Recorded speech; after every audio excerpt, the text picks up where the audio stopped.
Olá, pessoal, boa tarde mais uma vez. Estamos aqui, né, para a continuação, essa sessão do 8º Congresso do BRAINN. Eu vou passar para o inglês agora para apresentar nossa próxima palestrante. So, it's a pleasure to have here Elizabeth Condliffe. I don't know if I pronounce well your name. And Professor Condliffe is from Calgary. She's a clinician scientist at the University of Calgary's Department of Clinical Neuroscience, interested in improving the care of people with cerebral palsy and other causes of chronic neurodisabilities. Her research focuses on improving clinical interventions to promote neuroplastic change and reduce multi-system impacts of impairments throughout the lifespan. She co-leads the movement impairment team of the Restore Network and is a member of the bi-riddle Pediatric Rehabilitation Research Group and the Non-Invasive Neurostimulation Network. As a biomedical engineer, neurophysiologist, and physiatrist, the Pediatric Onset Neuromotor Impairment, PONI, lab that Dr. Condliffe leads uses technological innovations including robotic gait training, neurophysiologic and clinical tools to understand the mechanisms of impairments as well as evaluate and deliver interventions. So it's really a pleasure to have Dr. Elizabeth here. We are looking forward for her talk. Elizabeth, please. Oh, well, thank you for the invitation. And I just hope you'll invite me again someday when I could actually come to Brazil. We hope so. That would be great. But before I begin, I should disclose, I am a settler living and working in the traditional territories of the people of the Treaty 7 region of Southern Alberta. The city of Calgary, the city I live in, is also home to the Métis Nation of Alberta Region 3. Quite relevant to this work is my perspective as an able-bodied clinician scientist. I do not have a pediatric onset disability myself or have firsthand lived experience. Financially, I should disclose that I have funding largely through the university settings, but I also have an unrestricted loan of a Trexo from Trexo Robotics. It's a little overview of what we're going to talk about. I got really interested in robotic assisted gait trainers and sort of moved beyond curiosity when Nina, who's pictured here and her photo shared with her family's permission, her family got one in the hopes that it would bring her joy. That was their reason for getting it, was to bring her joy. And as a neurorehabilitation scientist, I had been following these gait trainers for a while and the potential neurorehab impacts on gait function. But I was quite, sort of taken aback at the very relevant perspective that they didn't have expectations that some people have, that it takes someone who cannot walk to get them walking entirely. They wanted it to bring her joy, but they did say, hey, can you figure out if it does anything else? So I came on board to measure its impacts. And really none of that work could have been possible if it wasn't for Krista Dio, whose photo is there. She's a therapy assistant at the Children's Hospital who really wanted to push the boundaries of what we could offer and get involved in some research. And so she was able to get funding to protect some of her time to really lead some of that initial work. And really it gave us the perspective that we want these devices can work for neurorehab to improve function, but also as an assisted device in other ways.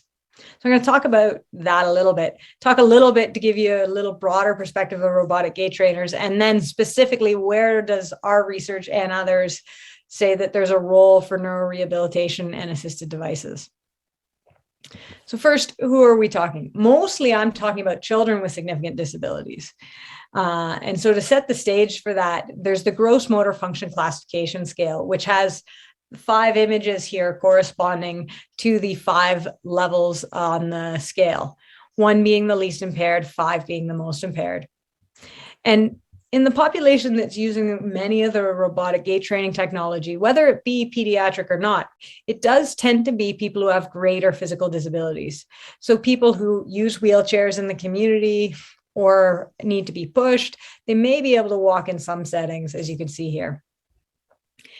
And there's called the 6 F's of disability in pediatrics, which is really relevant to any human. The things that are very important are your function, family, fitness, friends, fun, and future. Nowhere here does it say walking. You can have a very meaningful life achieving these 6 things. And function can be achieved in many different ways, which really brings up to the point, yes, our population generally is unable to walk in community settings, but they have many other health issues as a result of inactivity, that results in early death due to cardiovascular disease, constipation, sleep disturbances, poor balance, impacts on mood for living in a world that is set up for able-bodied individuals, pain, social isolation, and really long-term rates, or high rates of long-term chronic conditions. Also, in the pediatric case, the impairment that causes the motor impairments also causes other impairments, whether it be in cognitive abilities or communication. So with that in mind, thinking about some of the population, really how this field got started was when 2 friends who were robotics engineers decided that they wanted to have, now is that video playing for you? It's not right now, no. Let's try that again, because it didn't for some reason on mine. And you probably need to see my slides.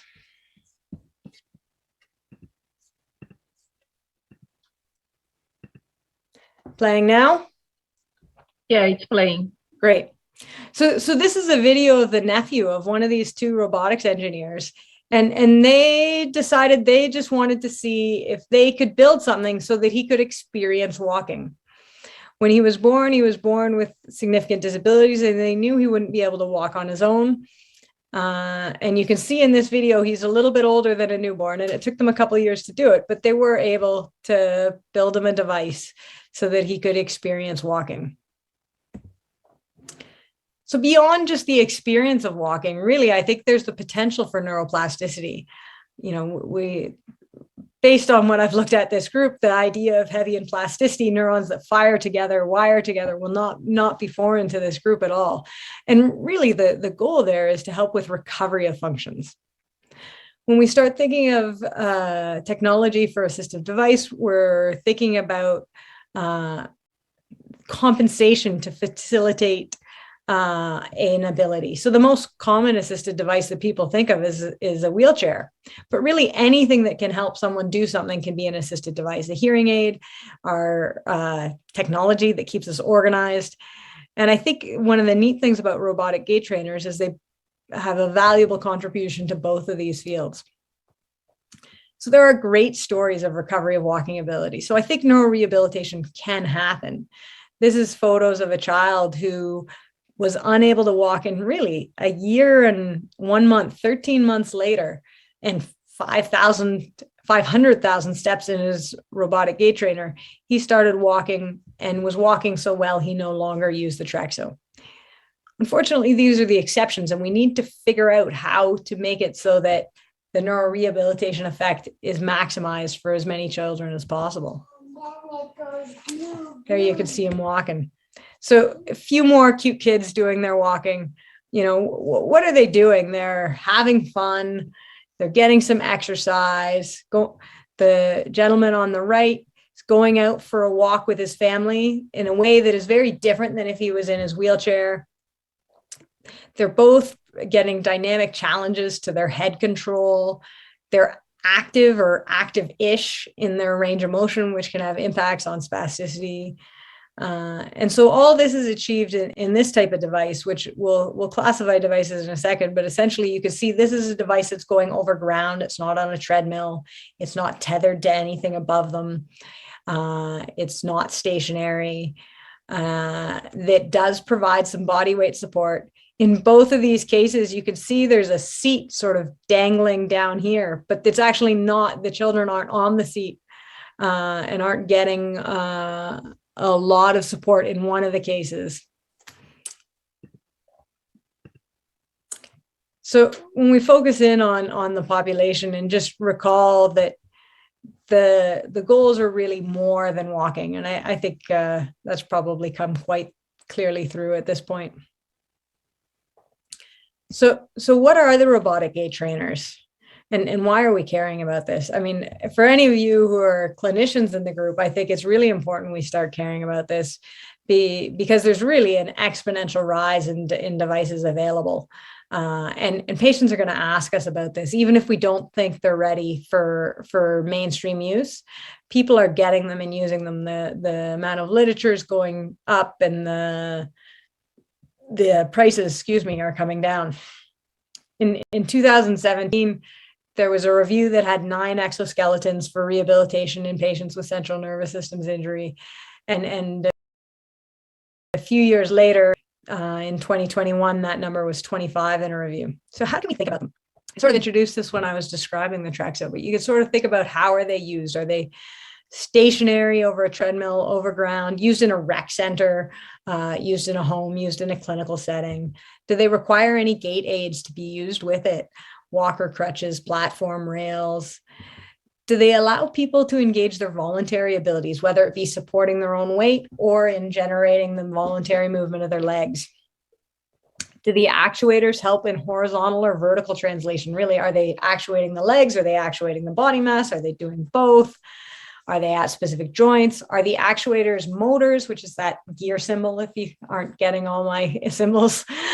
And that lightning bolt is functional electrical stimulation. There are robotic gait trainers that are trying to use the body's own muscles as actuators. Is the control through the therapist? Is it through the user on a watch or a joystick? Or are they responding to voluntary activity of the muscles using EMG, for example, or voluntary activity derived from the brain using EEG to control the device? And then there's the other logistics of how long does it get to take to get in and out of this device? Does it take other people? Can you do it from your own wheelchair, or do you have to transfer to another platform, meaning that this isn't something you could take anywhere because you'd have to have somewhere where you have a bed to put it on?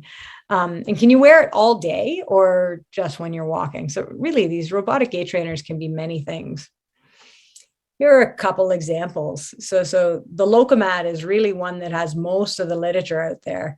And it is used stationary in a clinical setting. With the gait aids, they use treadmill with handrails. It's appropriate for a spectrum of abilities, from those who are completely unable to do any stepping motion to those who have a functional but asymmetric gait. There are actuators, as you can see, at the hip and the knee. And there's also, in recent versions, vertical center of motion, center of mass adjustment, which is graded body weight support, but also adjusts to where the center of mass should be during the gait cycle.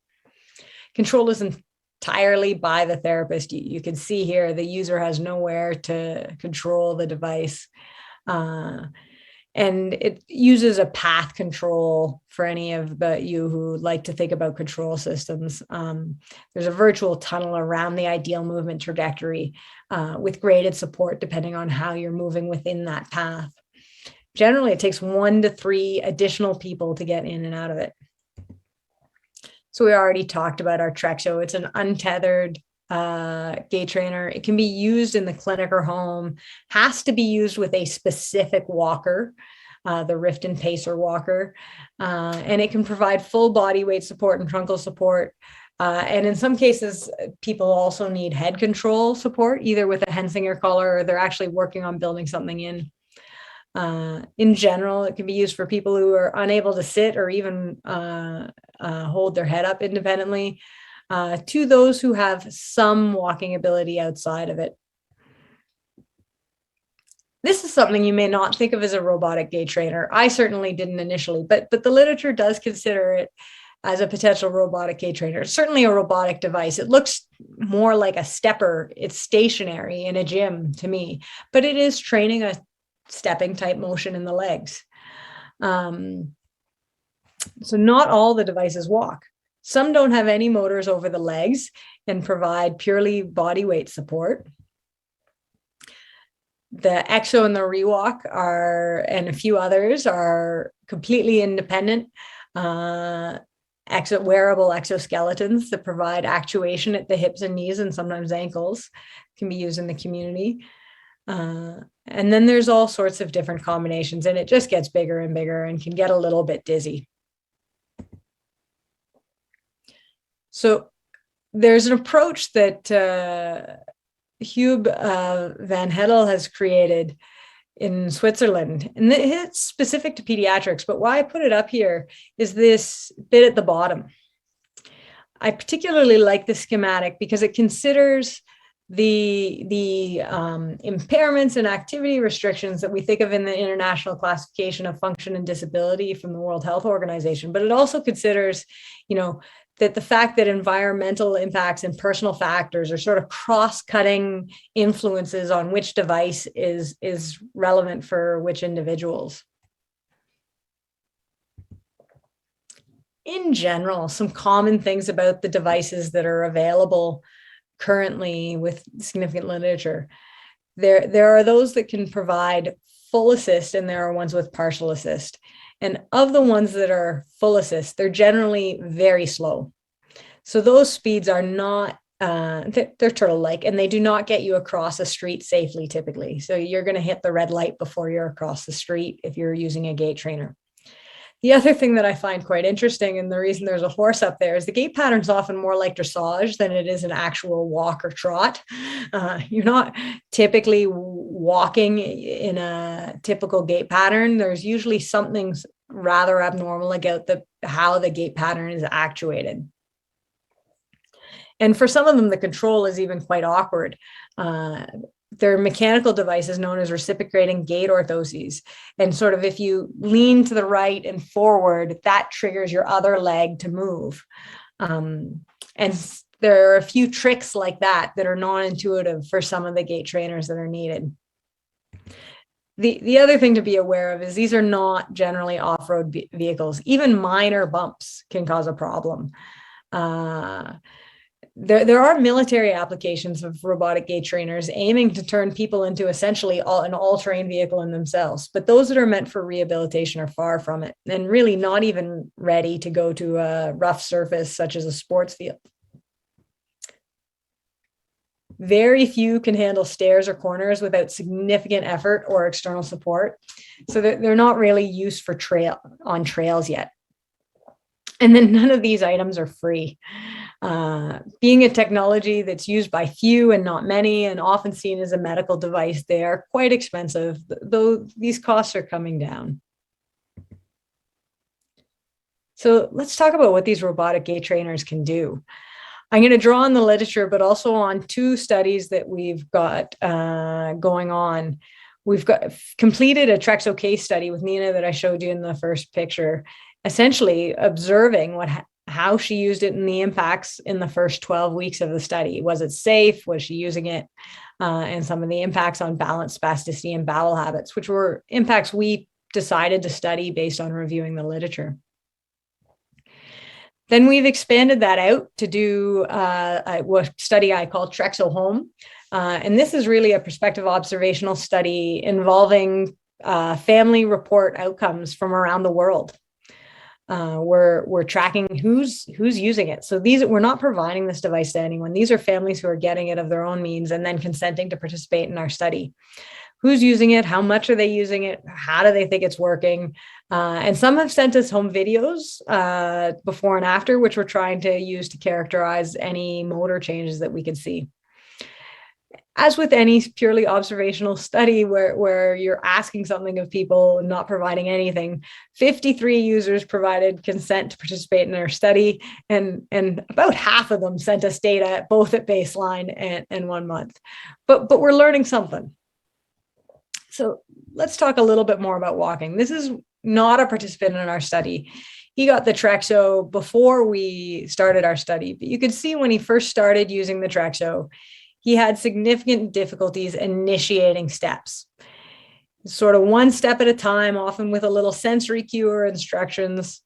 And that was March. Here we are in May, just a few months later, and he's initiating reciprocal steps on his own. This clearly had an improvement in walking, and this improvement in walking was quite meaningful for him. If you go back to those 6 F's of disability: fun, he now can use his walker to play soccer with his dad outside. We've also had other stories. One of the families partnering with our research program had a similar story to this child, in that she could take steps but hated using her walker, and now is happily competing in a sport known as walker soccer after using a Traxo for a year, and really her family noticed great improvements in her balance and motor control. In another study using adults with spinal cord injury, in 8 people who could not walk without the robotic gait trainer before the study was able to walk without it after training. Now, it's worth noting that this study was not designed to select people who might have this improvement. And so it comes back to the point of 1 in 8 are improving. It can do things for walking, but we don't know who. And in fact, the literature shows us. So early reviews of the Locomat were very promising, saw positive benefits in walking tasks. A little bit later, when things got a little broader and there was more maybe general critique of the quality of studies, in people with spinal cord injury, there were no remarkable differences before and after training with an exoskeleton, essentially a robotic gait trainer. And in a smaller subgroup, the people with stroke, there was a potential tendency to show effects, but wasn't consistent at the meta-analysis level yet. And when looking at a group of people with cerebral palsy, only 5 of 13 studies showed an impact on gait speed. So really, when it comes down to the neurorehab effect on walking, I don't think we can say that robotic gait trainers make a difference at this point. I think there's a question of who do they make a difference for, and how do you have to use it to make that difference? Because it's clearly happening for some, but it's not a consistent effect at all at this point. So what about for other aspects of motor function, neurorehab of head control? So in our case study, we used the early childhood assessment of balance and just the subscore related to head control, because our participant actually couldn't do any of the tasks in the other subscores. And if we look at baseline, she was a 2 on this score. And then almost immediately, by our sort of one week time point, there was an improvement that wasn't clearly sustained. And then after a while, after about 3 weeks, she had sustained improvements in her head control. And I look at this data and I'm a little bit skeptic, and I sort of wonder, did something really happen? Unfortunately, we weren't able to get multiple baselines. One of the quirks with doing observational studies is you take what you can get. And when the company shows up with the device and only gives you a week notice, you only get one baseline. And so that's what we had. But interestingly, the family also noticed that when they lift her to transfer her from one surface to another, they had to provide less support for her head. And when she is upright, whether it be in her wheelchair or her standing frame or her walker, she is more engaged in looking around at the environment. So they did notice improvements in her head control, which was a bit interesting to me, because most, but not all of the time when she uses the Traxo, she has a collar supporting her head control. So she's not getting a ton of challenge for it. So Sunena was a summer student with us last summer who started looking at some of the home videos from the users in our Traxo home study. And she just started doing motion tracking, essentially of how vertical, tipped from vertical, is the head while someone is walking. And in doing that, she looked at the maximum head angle. And so at baseline, so each of these lines represents an individual and their maximum head angles on the y-axis. And at baseline, the 4 people who we have 2 time points for, including baseline, were all above a norm that was set in a completely separate study that involved typically developing children and just understanding their head control while walking and their max head angle. So in fact, everyone was at least 1 standard deviation above that threshold. And if you follow out the people who had 2 time points, you can see that every single person had a reduction in that maximum head angle with training. There was actually another study involving an overground robotic gait trainer, the angel legs, involving a small group of people with cerebral palsy. And they looked at a different clinical scale, the pediatric balance scale, and aspects of the gross motor function measure, which is sort of an 88-point clinical assessment of motor function that includes subscore dependent on balance. And on the Berg balance scale, or sorry, the pediatric balance scale and that gross motor function measure, there were notable improvements attributed to gains in balance with that robotic gait trainer too. In other population, a systematic review even was able to pair a meta-analysis. For those of you familiar with forest plots, this dot represents the pooling of data from multiple studies. And because it is far from zero, the effect size and is beyond zero. So it is in favor of robotic training. And that change in Berg balance scale was actually 3.58 points, which is above the minimal detectable change published for chronic stroke. The question remains, who post-stroke really gets these balance? There was a suggestion in this paper that it was more people who are acute or subacute stroke, and that there was a direct intensity effect. Those who trained more than 10 hours, or the studies that included a paradigm requiring training of more than 10 hours, had greater improvements. In another study, trying to really get a little more at what is happening, they used the limits of stability test. So this is where you sit stationary, and then you lean as far forward as you can to recover. And then there are targets in 8 positions around you. And you can see there, for the 2 example individuals here, the sort of star pattern got a little bigger. This person's was very small, and it got still small but bigger. And this person's was quite large, but it became a little bit more symmetrical and a little bigger after training. And in fact, when they looked across the group, there was a small and large improvements in the 10 people who improved, which was most of the individuals in the study. There's another motor function that is really an impairment that, as physiatrists and physiotherapists, we often spend a lot of time talking about, although many people question its impact on actually doing daily tasks. But it is something that often people will have surgery or medication or braces to try and break. And that's the idea of deforming spastic paresis or spasticity or spastic hypertonia. There's many names. And as you can probably guess by the fact that I've just said many names, and there's a couple question marks on this slide, the effects with robotic gait training really depend on what you measure. So in our case, we measured the angle of catch. If you're passively extending a limb, when does involuntary muscle activity kick in? So do you get farther extended? And in our case, 180 degrees was full knee extension. And you can see in the first month of assessments, there was a catch farther in, and we got farther extended beyond 90 degrees before we caught the catch after training. Other people have looked at different measures. No one's really looked at that angle of catch because it tends to be a measure that we use more in pediatrics. So in the spinal cord and stroke worlds, they've used modified Ashworth, and that's a coarse clinical ordinal scale that isn't very responsive and hasn't been consistently improved. Other people have looked at spasms. This is a completely different thing in my mind. This is someone with a complete spinal cord injury with no voluntary ability to extend her legs when she wants to, using her brain control of her leg muscles. However, as you saw, she's got a trick where if she knows, she just lifts them and gives them a sensory trigger, the muscles will fire and spasm. And there have been some promising results to suggest that spasms may be reduced, which is relevant because spasms can cause people to kick out of their wheelchair.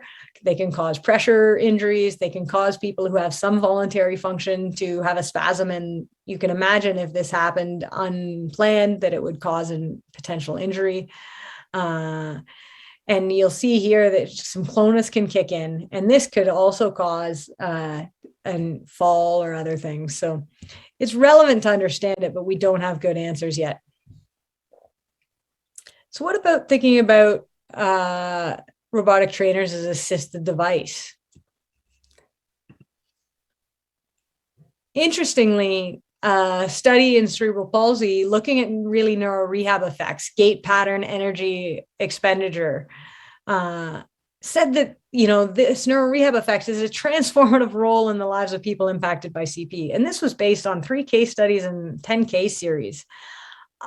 I think, as you've heard me say in the section on neurorehab, that robotic gait trainers may indeed play a role in neurorehabilitation, but I'm not convinced we're at the point that we can really say they're transformative.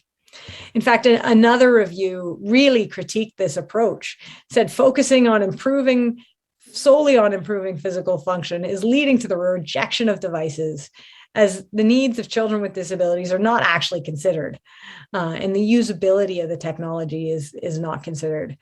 And I think we need to think of the goals of the families when we start really thinking about what these can do to better understand who should use what and how. So this is a child in a device known as a solo walk. And there was some really interesting qualitative research done around it, where they had a group of teens coming in to use the solo walk, and they interviewed the children, families, and clinicians about what are the advantages. And many of these physical advantages related to physical functions, less caregiver strain on doing any rehabilitation. It was practical use on doing rehabilitation. But there were interesting social advantages that the families started reporting. My child's enjoying this and happier. And these are some of the things that I think we need to think about. I've got a couple other anecdotes. You'll recall when I started, I talked about Nina, our case study, whose family started using the device to see if it would bring her some joy. And it did. It still does, actually. We aren't studying or ongoing, but we tried to measure joy using a series of emoticons, and that was just a complete measurement failure, where it seemed like the emoticon selected really depended on who was her aide that day and not really on how Nina was doing. But there are examples of her doing an activity with her older brother and his friend that they wanted to do was to train with her. So she was now being able to engage in the family. There's a phenomenal video I will never be able to show in a presentation, because it shows the faces of all the kids in her elementary school as she's walking through the library. And it's the first time they'd all seen her walking in the Trexo, and you could just see them go, wow, is that Nina? And just great expressions. And she stayed in the Trexo and trained for a really long time that session. And you could just see it was exciting for her to be a source of awe for a change, as opposed to, unfortunately, often pity that she's unable to participate. So who are actually using the Trexos? And when I look at who's using them, I think probably they're using it as an assisted device and not really for rehabilitation. Of the 53 users who reported some demographic information, 46 reported their gross motor function classification system that I introduced. And you'll see none of them walk in most settings. 3 or 6% can walk with handheld devices in some settings. And really 75% almost are unable even to drive a power wheelchair. So diving into these differences a little more, there are a few people who walk. They are able to sit without support and often use wheeled mobility in the community. This group may be trying to use it as neurorehab to get more independent in walking typically. But most users have very limited self-mobility. Some may walk just for therapeutic, for exercise, in which case I think, again, the Trexo is working as an assisted device. Many of them use power wheelchairs. When they say powered mobility, they're not thinking about Trexos in this scale. They're thinking about power wheelchairs. But really, the vast majority of people are transported in a manual wheelchair with head and neck supports on it. So what is can robotic gait trainers actually provide physical activity? Well, this in-a-walk device that I thought looked like a stepper that we might use in a gym indeed showed that when children train for 20 minutes, they can get to thresholds of their heart rate that are meeting targets of moderate to vigorous physical activity. There's also an unpublished case study that my collaborators did, where they had a case where on multiple training sessions, his heart rate went above the threshold for moderate to vigorous physical activity. And we have some early data from a single session to show that is true in another paradigm. Other people have used the overground, untethered gait trainers for people with spinal cord injury. And interestingly, when you ask the users how hard they're working, their rating of perceived exertion, they'd say, oh, it's very light to light exercise. So that wouldn't be significant physical activity. It would be a little bit. But interestingly, usually their reason for stopping to use it is that they've gotten tired. And when they actually measured the metabolic energy expenditure, it was closer to the moderate threshold. So I do think in people with inability to walk, when they are walking, even when the device is doing the walking for them, they are getting physical activity.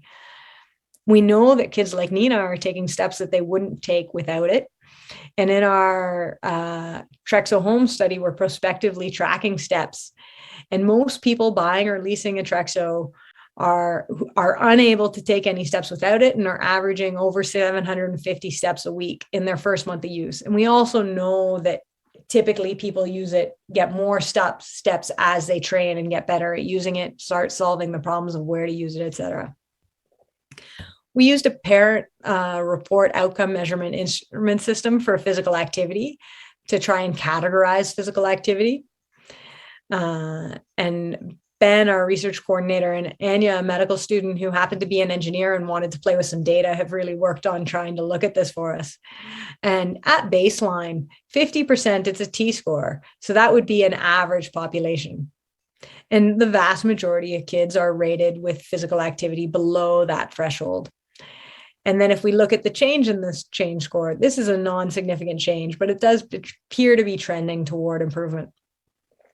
The catch is that the families have been telling us that the scale is bad. It asks them about how much their child sweats or how often their child gets so much physical activity that they're sweating.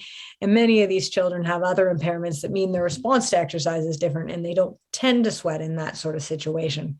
So we're working on improving that for our future studies. What about sequelae of inactivity, things that happen to people because they aren't getting physical activity? There's a great series of articles led by Anne Spungen involving the rewalk in people with spinal cord injury. Her research focus really seems to be the secondary medical impacts of spinal cord injury. And she's showing that the VO2 has improved. So the VO2 max, for any of you who aren't physiologic, it's really a measure of cardiorespiratory fitness. And so that has improved. There is a reduced total body fat mass. And yet another systematic review showed that there were perceived benefits in the autonomic dysfunction. And the tricky thing with autonomic dysfunction is that it might be due to the spinal cord injury itself and not just due to the physical activity. So the getting dizzy when you first get up, not being able to regulate your heart rate response to exercise well. But it may have improved due to the exercise effect. We're just not sure if that's going to generalize to other populations. I don't know how many of you in the audience have laid in bed for a week, but a really common side effect of that is constipation. You don't take steps, you don't poop very often, quite commonly. And in our case study, indeed, we found that she went from pooping less than every other day to pooping over once a day on average. And her family also noted that her bowel movements were softer and easier to pass. So we're looking at this a little more systematically in our Trexo Home study. And of the 27 people who sent us data at baseline and at 1 month, only 12 of them would probably be classified as constipated or would be classified as constipated at baseline. So what this means is they defecate less than 3 times a week. So 2 or fewer times a week to have poops, essentially, in case that doesn't translate well at all. And we asked about medication as well. So if they had 2 or fewer, or they had to use medication to help with bowel frequency, they were considered constipated. And in those 12 people, 8 improved, either had more bowel movements or less medication. 2 had no change, and 2 we can't tell because they had more bowel movements but more medication, or less bowel movements but also taking less medication. No one got worse, clearly. And in a systematic review looking at bowel habits and robotic gait trainers in general, it does appear that there are improvements. So what about other things? Sleep was one thing we didn't even think to look at in our initial study, but the family, Nina's family told us they noticed her sleep got a lot better. So in our Trexo home population, we again used a PROMIS T-score. So 50 would be the average sleep disturbance in children, and everyone had more than average, but a few people were below this yellow bar. The yellow bar is the sort of category. If you're above this as an individual, you're categorized as having mild sleep disturbance, orange, moderate, red, severe sleep disturbance. Sleep disturbance is quite common in this population. And when we look at our change scores, you can see very excitingly, I don't think you need the statistical exclamation mark there to know that this is a statistical difference, that in general, sleep disturbance is improved with robotic gait training and with just a month of it. There's also a systematic review that really only had a couple studies looking at sleep. And while they tried to look at many populations, it was just in multiple sclerosis that they had any data with robotic gait trainers and sleep. And it did show that sleep disturbance improved in people with MS. So really, I hope this has sort of conveyed the message that I do think that there is an impact as an assisted device. What I haven't presented here is some work that we're proposing to do, because more anecdotes we're hearing from families. We're going to launch some qualitative research because families keep telling us stuff and we've got to study that more systematically. So we're going to interview families from our Trexo home study and say, what else have you noticed? What did we not think to measure? And we're going to include some of that. We've got a trial we're launching that we call Roakawa, robotic walking for children who cannot walk. And we're going to include journaling and interviews to make sure we're really capturing what the parents' goals are and the family's goals maybe, and what the impacts are. Because one of the other things that is noticed is the social communication. Some people say that when their child is in their Trexo, they have more opportunities to interact with their peers. Their peers are more likely to come over them. And that's hugely important for things like cognitive development and also fun. Back to those Fs. So without too much further ado, I just want to take a moment to acknowledge really all the participants in all our research and also in the research field in general, because I've been citing many systematic reviews here.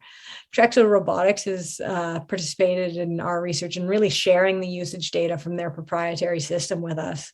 We're very fortunate to have a data sharing agreement they were quite comfortable to sign, which essentially says they send us data. I promise not to reveal their proprietary intellectual property, but in the meantime, we get free run on their data and they have no restrictions on how we use it. We also have some funding and we have some involved patient partner families that really help guide what we're doing. And I have some great team and some great collaborators, and unfortunately don't have everyone's picture. Hopefully soon we'll be able to get a group picture, but so far that would still have to require masks. Without further ado, I'd love to hear your thoughts and ask any questions. Hi, Elizabeth. That was a great presentation. I loved it. So I'm trying to see here, but I think that people are kind of a bit shy to ask. So I'm going to just to say, Alexandre Brandão, who is here as well, is a postdoc of mine who works developing virtual reality tools for rehabilitation. I don't know if he wants to ask something, Alexandre. I don't know if he's here. I can comment on things that might spur questions. I know the Locomat has worked a fair bit on providing video game technology to really help with the motivation, because we know neuroplasticity works better when there's engagement and fun happening. And when you're on a treadmill, it's often not fun. And so they've really worked on more video games than VR, but there are other systems that have sort of VR implemented. Certainly the Trexo doesn't at this point, and no plans to, but I have a few potential design plans if I find the right team and the money to do it. Yeah, but for what I can see, the Traxo works in outdoors, can work in outside environments. So Yeah. I particularly think that that's much more motivating and Yes. better cognitively for cognitive development than a video game. I mean, video Yes. games are okay if you cannot leave a place, but the idea, yeah, the idea Absolutely. of the work of Alexandre is because in some cases it's important to have a safe environment, but so the issue with the Trexo isn't the safe environment, but it is big. So it's hard for many families to use the Trexo in their home. And, I live in Canada. We have snow on the ground for at least a few months each year. And then the Trexo doesn't function well, like many electronic devices with batteries below zero. So using it outside becomes a restriction. We've had COVID, so going to the mall to use it isn't a great mind. So they actually do have a mode where you can use it on a treadmill. And in talking to the families who are using it, their kids will still use it, but you can track their percent initiation in the anti-gravity phase of Gait. How much are they helping the robot, the motors, rather than needing their limb to be lifted or driven by the motors? And the percent initiation tends to go down in a few anecdotes when people are using it on the treadmill. And I think VR could help with that. Yeah, it makes sense because, I mean, everybody that got restricted because of COVID, even if they didn't have any disability, everybody sort of got less with less initiative to do things. So it's completely understandable. So I realized that you started with all these people, these families that agreed to participate in your study. You started realizing that there were a lot of things, a lot of measures, a lot of some things that could be before considered small that you weren't looking at. Yeah. And so this is really interesting. And what other things do you intend to look at? Because you emphasize that the use of these robotic device is important, not just as a rehabilitation device, but also as an assistive device. And I can see the benefits that you say that they bring is. Yeah, so we're actually in the clinical trial. We're going to be launching this spring. We'll be lending people a Trexo for 3 months, and our primary, I mean, it's really a feasibility. Can we deliver a training in this way study? But our primary outcome in terms of impacts is actually, it's known as the Canadian Occupational Performance Measure. But it's a way of doing a conversation with someone before an intervention to really figure out what do they and you hope the intervention is going to do and establish levels for that impact.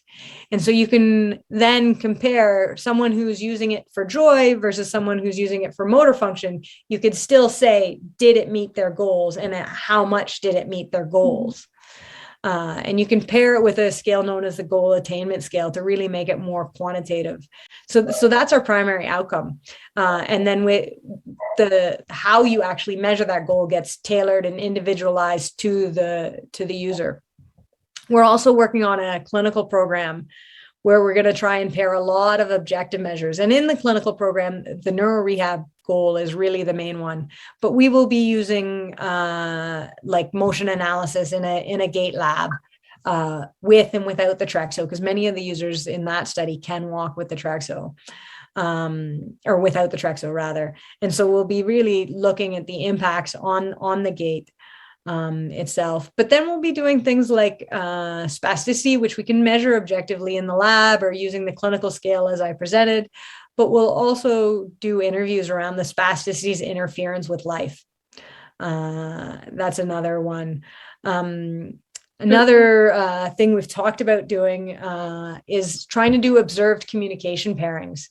So having a trained observer in the school hallway, for example, and randomize the days that a child is in their wheelchair and versus the child's in the Trexo, and count and qualify the types of communication interactions that child has, and really see if it is potentially helping with more opportunities for social interaction, which should in theory help relate to more fun, better mood, and cognitive development. We're not on the time scale that we would expect cognitive changes.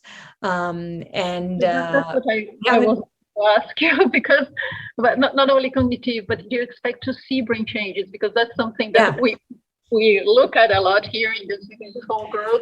Yeah. I was talking to someone yesterday, like, can we just throw them in a scanner and see? Yes. And even some of the cognitive changes. So the cognitive changes are hard to measure because there's no one good tool, given all the children have mobility impairments, but there's a huge spectrum of from complete inability to communicate to ability to communicate and known severe intellectual disability to has dysarthria that impacts their communication, but very strong cognitive skills, to no impairments in communication or cognitive skills. And so using one scale that really evaluates cognition that is often so dependent on communication is really tricky. So we don't have a scale for that. And really in 3 months, it might be hard to pick up. Although other people have used exercise interventions to show some cognitive improvements faster. With regard to the scanner, we're going to start with imaging with FNIRS, functional near infrared spectroscopy.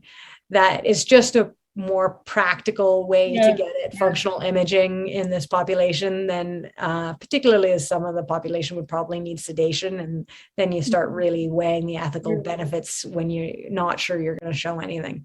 So we're going to start there. Let me just tell you something that I just received a message here. Andrea, who is one of the organizers, she's telling me that some people didn't have access. Not some of the people that were trying to get your talk didn't. There was a problem with the system and they couldn't access. So she's asking if we could later on let them see the video. Yes, absolutely. Okay, she'll probably send you some email or something so that you can authorize that we show the people the video. Sure. I would actually, if it's okay, I wouldn't mind taking a look at it myself just to improve how I give presentations. Okay, yeah, I can tell Andrea to send you the link as well. Yeah, that'd be great. Sure. Oh, I'm sorry. Well, would it be useful to set another time when I could answer questions then, for those who might watch it asynchronously? I don't know exactly how we're going to do that, but okay, we can try. We'll keep in touch, and then I can tell you. Yes, because there were a few people that just could not. They're saying here that now they were able to get back to the site. I think that the site went down at some point, and some people, but not for everybody. Okay. We're having some internet problems in the region, but it's not affecting everybody the same way, because mine is fine so far, but I don't know for how long. Give me another year or two to answer some of the, I think there are, and others, the field, to really answer some more of the fundamental questions, and invite me back, and we won't do the virtual technical issues. Yes, I'll invite you back, but I hope I'll invite you personally to be here presentation. Let me just ask you. I would love to hear some of, just having poked around on what I could see on your website. I would love to come see what you guys are up to. Okay, one last question.